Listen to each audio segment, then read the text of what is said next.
Good morning, everybody. Welcome to the Givebacks product webinar.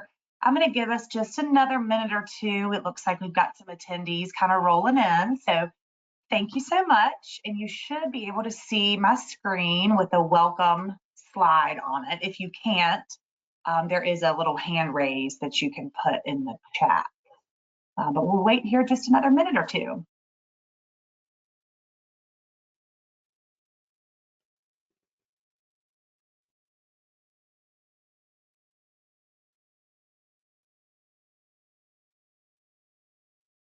All right, thanks again. I'm going to start with some housekeeping things so some other folks may roll in as we get started. But everybody is currently on mute, and that's just to keep it so our audio is very clear and easy to hear, but would still love to hear from you guys. So there is a chat little panel in the bottom of your screen over probably to the right. Feel free to please ask questions, make comments in the chat. I try to kind of monitor those as we're going through, and if it weaves in, to kind of what I'm talking about, then I'll sort of answer those as we go. So feel free to use that. There's also a questions tab. You can fill those out as well. And for those of you that have been on one of my webinars before, we've never done a poll. And so I'm excited to try something new. Throughout, we've got 3 different questions that we're going to ask. And so feel free to just click and answer the poll as it pops up on your screen. It'll kind of help us sort of gauge some things throughout the presentation. So this is just going to take about 30 minutes. And so again, we just really appreciate your time. And I'm excited to see on the attendee list, we've got quite a wide range of folks. Probably about half of the folks on the line are current Givebacks customers. Some are legacy customers. I'll give a little shout out to Angie from Hamilton County. She's out there in the audience. And then we've got some of our newer customers that are launching this summer. So really excited to kind of welcome you guys into the Givebacks family, so you can kind of see what some of these webinars are like. And then we've got a good selection of other district finance staff that just want to see a little bit more about what Givebacks is all about. So just wanted to welcome you guys as well. Just excited to have such a wide range and lots of different states covered. I think we're as far as Oklahoma, South Carolina, Tennessee, West Virginia, a few other states out there too. So welcome. Without further ado, I'm going to go to the next slide here. All right, so agenda for today, so you guys kind of know what we're going to cover over the next 20 to 30 minutes. You guys may not recognize this other face on the line, but I'm excited to introduce you to my coworker, Laura. She'll be chiming in a little bit later during the presentation. We're going to kind of chunk this out into 3 different pieces. So I'm going to cover the Givebacks now. So things that I'm just going to highlight about 4 features that are currently in Givebacks. Our current customers will know them well. Our new customers may or may not be familiar with them. And then, of course, our folks that are just learning about Givebacks, just wanted to call out a few highlights, kind of customer favorite features. Then I'm going to turn it over to Laura, and she's going to be going over some of our coming soon features. These are things that are currently in production that you will be seeing in the coming months or so. So she'll be going over those new and exciting features. Many of those are actually things that some of you guys on the line requested. So that's also pretty neat to see your recommendations come to fruition. And then Laura's going to also touch on future features. And this is one of the areas that the poll is going to be really helpful, because we're going to touch on 3 areas that we feel like would be beneficial for the company and the product to grow and incorporate. But we're curious your feedback. Are these things that you're interested in? Which things would be more of interest than others? So be on the lookout for that poll towards the end of the session. And then, of course, we'll wrap up if there's any additional questions. I also have a meeting link on the very last slide, although most of you know how to get in touch with me, but feel free to book a meeting as a direct follow-up from this if you're interested in digging into some of the specific features or have some questions that we may not have time to get all the way through. So that is our agenda. And then just want to do some quick introductions. Again, most of you guys are familiar with who I am, but my name is Sarah Huettl, and I'm the Senior Director for District Sales here for Givebacks. So many of you I have worked with or have at least met at different trade shows, ASBO, the ASBO circuit, as I like to call it. And then wanted to give a quick introduction to Laura. She's going to go into introduce herself a little bit more once she takes over, but real high level, she's our product manager. So when you guys have those wonderful enhancement requests and recommendations, I get those into a system. She filters them out and kind of gets them teed up, organized, written out so that our developers can then take them and develop those features. So thanks for joining today, Laura. It's going to be super helpful. Yeah, thanks, Sarah. Hi, everyone. My name, as Sarah said, is Laura Martin, and I'm a member of the product and development team here at Givebacks. A little background on me: I've spent around 13 years working with K-12 school systems on all types of financial management platforms. So everything from accounting systems, spend management software, online payments, and of course, school fundraising. So I'm super excited to give you all a sneak peek of what my team has been working on for the past several months. We have new features coming out this summer and towards the start of the next school year that we know you're going to love. So Sarah, I'll pass it back to you to walk everyone through some of our current features, and then I'll jump back in the hot seat and we'll take a look at what's coming next. Awesome. Thanks, Laura. All right, here's our first poll. We're going to see if I can figure out how to do this. So the question is, do you have a fundraiser approval process currently in place? Either yes, and it's automated, yes, and it's manual, or no, not at all, or no, not exactly the way that you would like it to be. So I'm going to select the poll and click launch. Poll must be closed. Okay, there we go. Got it. Okay, people are filling it out. Very cool. This is new to me, so I was not quite sure how this was going to work out. All right, very good. It looks like we've got lots of you guys that selected an answer, and it seems like everybody has at least a process. And it looks like about 2/3 of you guys are still sort of with a manual process, and about 1/3 of you are automated, which makes sense because I'd say about 1/3 of you guys are current customers. So those folks would be the ones already automated. So that's about what we were expecting. Thanks for doing that. And we will close that and we'll have another one here in a little bit.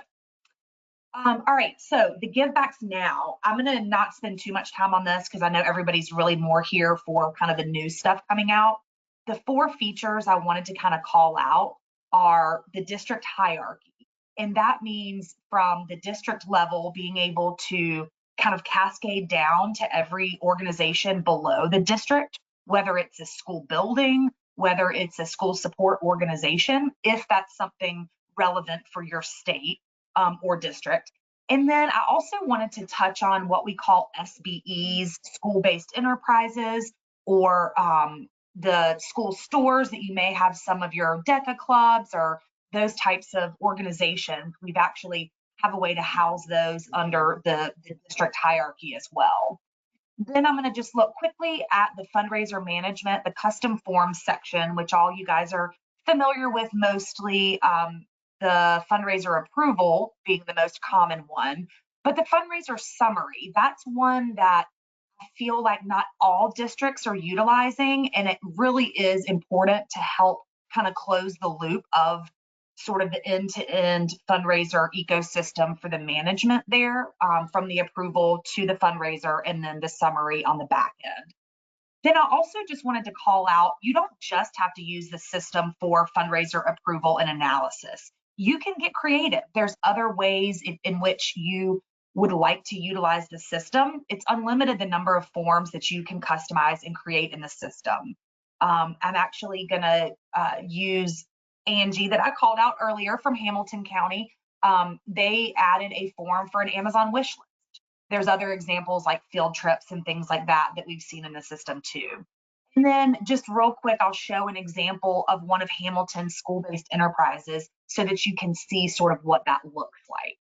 So I am going to close here and get signed back in. So again, Angie gave me permission to show their school's site here. So this is Hamilton County's site for Givebacks. And when you're looking at the hierarchy, they have about 75, 76 schools. So all the schools are listed here. But then if you want to see up underneath each school, if there's any additional organization. And I'm going to take a look at East Hamilton. They have a lot of organizations up underneath. One being their school store, the school-based enterprise, but also they have quite a few school support organizations. So I know some of you on the line, especially my Tennessee folks, you guys are required to capture information around your school support organizations. And then some of the other states are starting to kind of dip their toes into not controlling, but just overseeing some of these organizations and having a little bit of an idea of which ones are operating and just a glance at some of their financials while they're still, all of their money and that type of thing routes directly to their individual 501c3 bank account. But it just gives a quick little glance overview at the district level. But this school-based enterprise is the one that I wanted to kind of call out. And I'm going to come back to this tab in just a minute.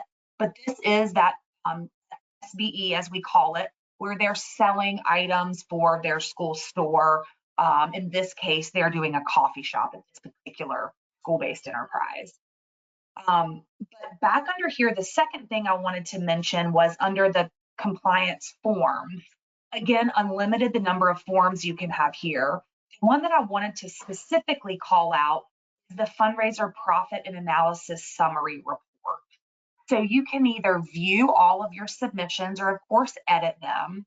But if we wanted to take a peek here, you can see that they're coming in live. They've had 2 submitted just today.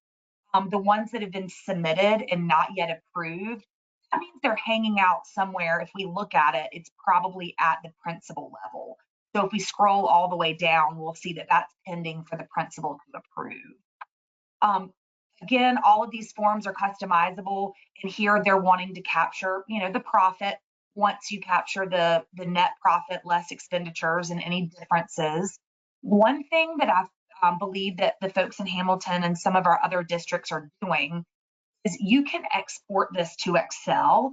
So all of the columns here, so if you're capturing any of your finances here, you can actually export this. They'll all have their own separate row and cell. So then it's very easy for you to sum total based on certain schools. Maybe it's the whole school year, how much was raised in fundraising across your entire district. You would just simply export this out and then sum total the Excel sheet. There's all different kinds of filters if you just want to look up crowdfunding fundraisers as compared to all fundraisers. A lot of different ways that you can filter this data and then accordingly be able to export and sum total. So that was just something I felt like that was a little bit kind of next level. A lot of our folks start with the fundraiser approvals, and then this is a good kind of best practice to build into. All right, just trying to be cautious here of time. The other thing I wanted to call out was the fact that you can use this for other types of forms. So for example, they do have that Amazon wish list in here, so you can see that. Is a type of form. That's one thing that we hear a lot of times. Districts feel they've lost control over all of those Amazon wish lists, and they want the teachers to be able to do them. They just want to kind of gain a little bit of oversight. So then they have all, you can see these were submitted primarily in the beginning of the year, which is when those would be typically submitted at the start of the year. But it just gives them an idea of what types of things teachers are asking for, because sometimes we'll hear they're asking for things that they can get from their central office or get from, the school, certain supplies. So just wanted to call out the sky's the limit on the types of forms that you can have here. So get creative with that. The last thing I want to touch on for the now is this SBE or school store. So Givebacks has a really easy way to create customizable storefronts. So if we take a peek at this storefront for this particular school enterprise, they're selling coffee. So you can actually customize, and one thing that they've done is a delivery feature, which is pretty neat. So You customize all the information here about your item. They want to capture the last name of the person. You select the syrup flavor. They customized all of this, what delivery period you are, and then where is it going to be delivered to. Then you put in a room number, quantity, and add it to cart, and then check out. One thing I thought was really creative about this as well is they have cash payment as well as credit card payment. So if it's a cash payment, then it's for $0. So the person makes their order and then they just check out and it's for $0, but the order is still sent over to the person running the store. So they know to go ahead and fulfill that order and expect cash to be coming in to pay for that order. But if it's a pre-order with a credit card, they can either pay online or they can pay when they come in person with an easy little Stripe reader. All right, I kind of flew through that, but trying to be cautious of time here. It looks like, let me see if there's any, like, no questions. Okay, although Amber said hi. Hi, Amber from York. Glad you could join us. All right, Laura, I am going to go back to our slides. And actually, we're going to take one more little poll, and then I'll turn it over to Laura. So what would you say you're the most concerned with when you're thinking about the lack of fundraiser oversight? Does it concern you with the vast array of high fundraiser fees that you may or may not even know are actually out there? Are you more concerned about the lack of oversight in general around fundraising? Or are you the most concerned around just the risk of financial fraud? Are folks using PayPal and Venmo and money is flowing into personal bank accounts or dollars are floating around? So let me think about that one. And I'm going to send out a poll here. If I can figure it out. What are you most concerned with? Launch. Okay. All right. So think through that and select which one concerns you the most. All right, thanks for filling those out. We've got lots coming in. And so far, it looks like about 80% of you, your biggest concern is just in general, the lack of oversight, and about 25% of you with fraud. So that's interesting. So the high fundraiser fees, actually, that was not the largest concern for everybody. So very interesting there. That's, something we're always kind of interested to hear and like to just make a point, that the Givebacks fees are one of the lowest in the country. So something, if you are starting to dig into that, it's nice to know. But the lack of oversight is the clear winner here. And I would agree that does seem to be, based on conversations that I have with districts, always comes in sort of as the number one concern there. So thanks for participating in our polls. Laura, I'm going to now turn it over to you. And I'm driving, so Laura's doing the talking. So you let me know when we're ready to hit the next slide. Okay, we'll see if you can get I'll just wink when I'm ready for the next one. Okay. All right, so for this next segment, we're going to be taking a look at some features that are currently in development. And a couple of these are planned to be released in, say, next 2 to 3 weeks. Others will be available a bit later this summer or towards the beginning of the next school year, which we all know will be here in a blink of an eye. So I'm going to start with the one nearest and dearest to my heart because of all my years in the activity fund accounting world. Sarah, you can go ahead and jump slides. And that is our account code tagging and reporting feature. So I've got a few screenshots here to show you what we've built and kind of give you an idea of how this is going to work. So first, we're looking here at our account code management page. And this is where our schools can create and manage the account code tags. And these should be mirroring their accounting system's chart of accounts. They can be added manually, one by one, kind of on an as needed basis, or if you'd rather upload the entire chart of accounts, we also have a bulk import option. And once we have some of these account code tags entered into Givebacks, schools will have the ability to assign those account codes to all the different products and fundraisers on the platform. Next slide, thank you. Okay, and as an example, oh, go back one. I'll skip one. I'm sorry, I'm not a good driver. There we go. Awesome. Okay. So on this slide, we're showing our product management page, which has actually undergone some improvements as part of this project as well. But this is where we create and manage products for the school's online store and or point of sale devices if those apply. And you can see if you look at the third column there, that each of the products has an account code assigned or attached to it. This assignment is made when the product is created. And then every time the product gets purchased, each of those transactions gets tagged with the appropriate account code. Now, this doesn't just apply to products, as I mentioned. It also works the same way for online fundraisers, donations made to the school, any shop to give earnings. Basically, any dollar received through the platform can have an account code tagged to it. And what all these tags allow us to do is to provide the payout report summarized by account code. That's what we're really after here. So here on this screen, you can see an example of that, where we're showing a transaction subtotal for each account code for this particular payout, or you may think of it as a deposit that would hit the school bank account. And this is going to allow our school bookkeepers to easily create that receipt or journal entry in the accounting system when those payouts take place. And with this report, they should have everything they need to create that entry. Oh, right. So that's it for account code tagging. Next up, we've got another reporting feature to look at. This reporting module was designed with our data-loving district admins in mind. We know that mountains can be moved with a good pivot table, but you still need the raw data. So this reporting tool should give you everything you need to run your own analysis, whether that's for your district as a whole or for an individual school, maybe a subset of schools or school programs.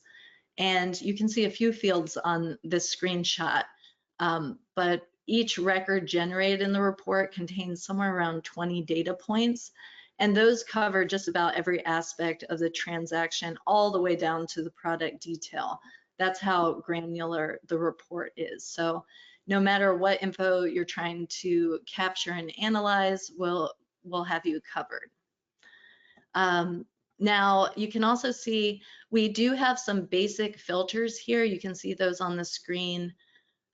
We've got date filters and some organization filters, but we plan to add more based on feedback from our district. So if one of those 20 data fields would be useful as a filter, we can go ahead and add those on later very easily.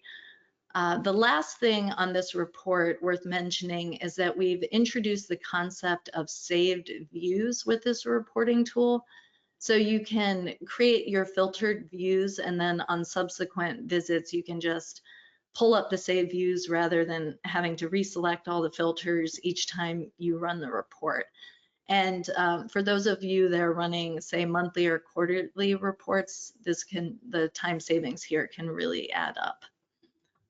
Okay, next up. Okay, so next we have ticketed events.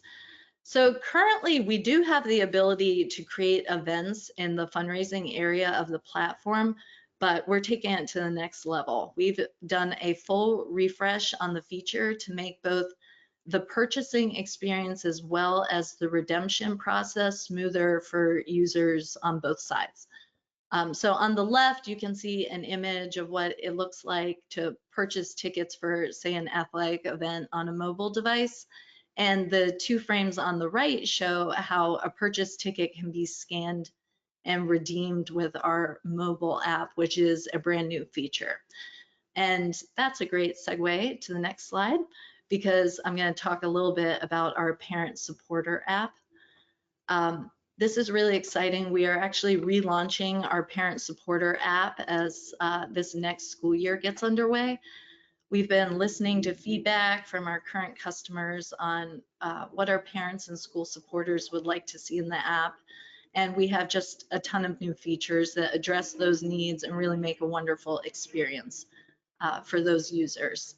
And there's too many to talk about today with very limited time, but you will hear more about the new app as we approach the start of school next year. And for now, just wanted to give you a quick snapshot of some key features. Actually, one more little bit on this screen, thanks. Sorry. No worries. These are some of the key features that the app will have when it goes live, and you can take a look at those on the screen. But the main takeaway here is that this app was redesigned to truly be a one-stop shop for every school-related purchase or contribution. Our parents and supporters will be able to purchase items from the online store. This could include activity fees, school merchandise. They could pay for tickets to athletic events like we saw in the last slide. They can contribute to online fundraisers being run through the platform, or even make donations directly to the school. We also are giving the ability to view the receipts and purchase history within the app, and also get those important notifications and updates. So just scratching the surface here, but we're super excited about it, and we cannot wait to share more with you on this. Yes, I know, I'm super excited about this one personally. Yes. Okay, and then finally, we've made a few improvements to our point of sale app. So for those of you using a card reader to collect and record payments, we've actually added support for Android devices, which has been a long time request. And we've also optimized the application for different screen sizes. So for those that like to use iPads or other tablets, the app has been re-optimized to support those smaller screens. Okay. Yeah, that was a big one. That was a big request from a lot of the schools, because I know the schools typically use the iPad versus the phone. So I was glad to see that one come through. Yes. Okay. So that's the end of the current features that I wanted to highlight. Clearly, we've been busy, and we will continue to be busy finishing development on these features over the course of the summer. But we always want to keep one eye forward to the future. So in this last section, I'm going to be sharing a few of the ideas that we have for development projects later this year, probably into fall and winter. They're not fully fleshed out.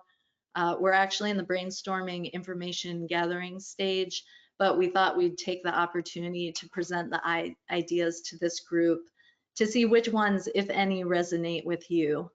And I'm just going to do a very high level, try to paint the picture of what we're thinking about, and then we'll give you a chance to take a poll on which feature you'd most be interested in being developed. So first off, here we have our student information system integration. We've been talking to current customers about this. It can be complicated, but with that complication, there are some benefits. So what we're thinking is, not only could this help with tracking obligation type fees, whether those are at the school or district level, but we're also thinking that the student information, that connection, could enable us to provide more complete reporting around activity fees as a whole. So as an example, being able to see who in a class or a grade still needs to pay for a field trip versus just being able to see kind of the list of students that have already paid, which they can see today. The next one I call fundraiser scheduling. What I'm envisioning here is twofold. The first piece being something like an interactive calendar, maybe a report where all the scheduled fundraisers can be viewed. This could be both a district level report to see what fundraising activity is going on across the district, and could also be useful at the school level to make sure there aren't any overlaps, that all the fundraiser scheduling policies are being followed. And then the second part is the potential of adding logic during the fundraiser approval workflow that could automatically enforce a district's fundraiser scheduling policy. So maybe a school is permitted to run only one fundraiser at a time, or there are a certain number of fundraisers throughout the school year. We know that there are policies surrounding this fundraiser scheduling, so we'd love to find a way to help automate the enforcement of those policies. And then finally, we have what I call the fundraiser digital audit packet. And this stems from the idea that district finance team, as well as internal and external auditors may like to have access to a complete digital record for a particular sale or fundraiser.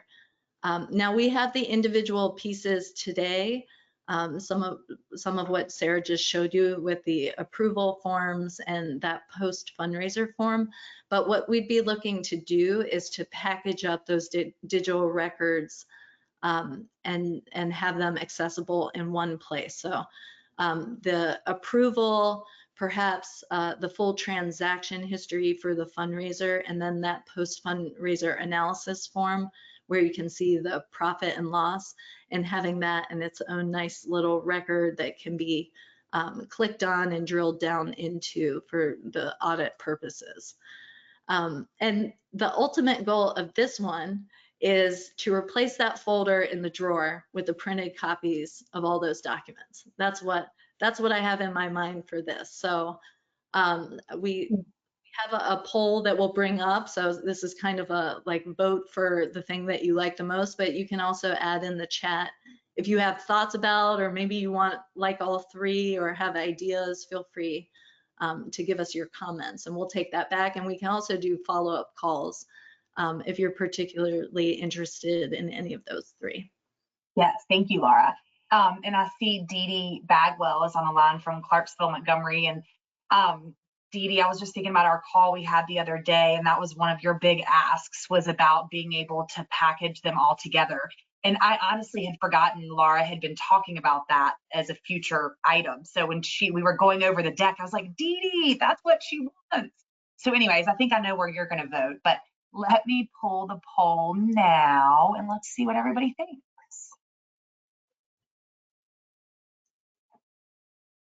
All right, tell us what you think. SIS integration, fundraising, scheduling, audit packet. All right. And they're coming in. One thing I want to say while these votes are coming in is with the SIS integration, that really is obviously geared towards the school activity fee market and online payments there. And I did just want to call out that we do have a new partnership with an accounting software package. Some of you may be familiar with it or have heard us talk about it, but it's called Track Your Funds. And it'll fully integrate with Givebacks for online payments, posting those deposits and that type of thing. So if anybody has any questions or interest in learning more about that accounting software, feel free to reach out to me and happy to share. All right, so the polls are in. We've got 12% of you guys voted for the SIS integration, 18% voted for the scheduling, and 71% for the audit packet. So I know that makes Dee Dee happy that that one made it to the top. But Laura, is that kind of what you were thinking would happen? Actually, I did not know, but that's an that's an overwhelming result. So we will keep exploring all of these things. We see value in all of them, but I had a feeling a digital audit packet was gonna have lots of interest. Yes, I love it. That's great. This was super helpful, guys. We really, really appreciate you guys taking the time to listen to what we've got coming, and that's what this is all about. We want feedback from our customers and potential prospects so that we can build the product to better fit your needs. So really appreciate you guys taking the time. And if you want to book a meeting, feel free to scan the QR code, or you guys know how to reach me via email. But thank you so much for your time. And if you would like a copy of the presentation, happy to share that out to you as well. So I hope everyone has a great day. And Laura, thanks for joining. Bye, guys. Thank you.